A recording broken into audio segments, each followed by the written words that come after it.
Assalamualaikum warahmatullahi wabarakatuh. Bismillahirrahmanirrahim. Alhamdulillahi rabbil alamin. Rekan-rekan yang dirahmati Allah subhanahu wa ta'ala, apa yang sebenarnya ada di dalam kubur? Secara ayat semesta kita tahu realnya adalah kuburan tempat untuk menguburkan orang-orang yang sudah meninggal. Tetapi di ayat diri, apa yang ada di dalam kubur lalu dibongkar. Afala ya'lamu idza bu'thira ma fil kubur. Tidakkah dia mengetahui bahwa idza bu'thira, ketika dibongkar, ketika diobrak-abrik, ketika dikeluarkan, seperti mencari sesuatu yang lama hilang, tersimpan di lemari itu, diobrak-abrik, dicari. Tapi ini mafil kubur, apa yang di dalam kubur dibongkar, dikeluarkan. Kalau kita masuk ke ayat diri, kita ambil ibrohnya bahwa kuburan itu ada yang tersimpan di sana sehingga tidak kelihatan, sehingga tertutupi. Nah, dalam diri kita, apa yang tersimpan, apa yang tertutup sehingga tidak lagi terlihat. Kemudian di Al-Adiyat, wa hussila ma fis sudur, dan apa yang ada di dalam dada dikumpulkan, ditampakkan.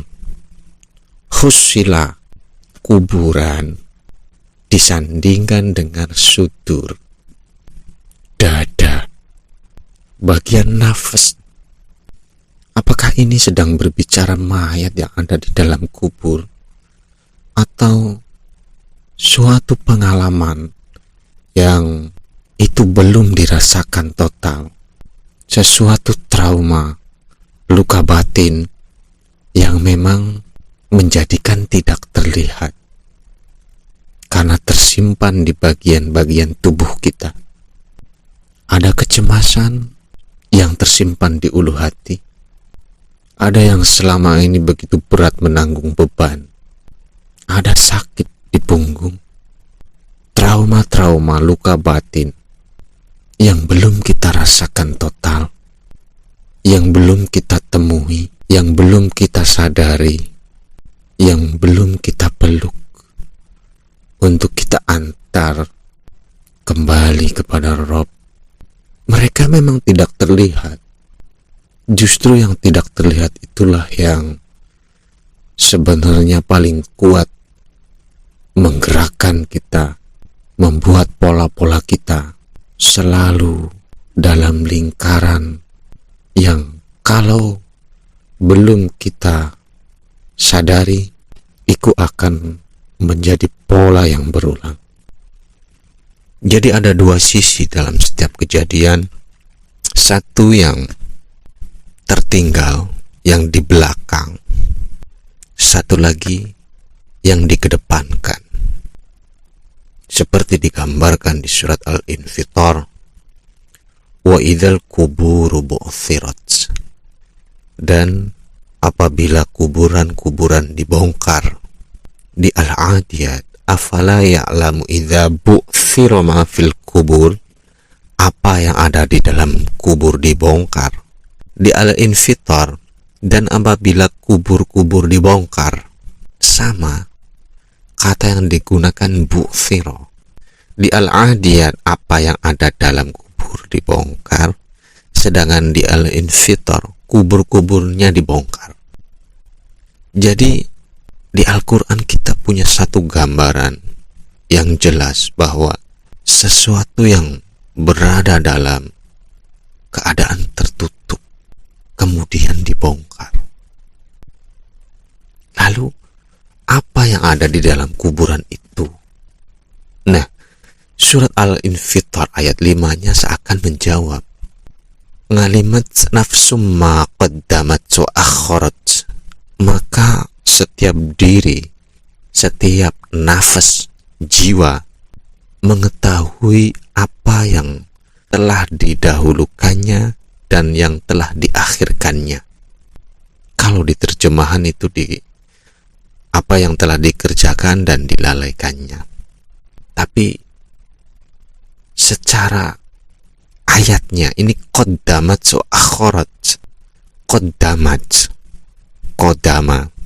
Secara medan bahasanya, qaddamat ini bisa berarti mendahulukan, menempatkan di depan, membawa ke depan, itu qaddamat.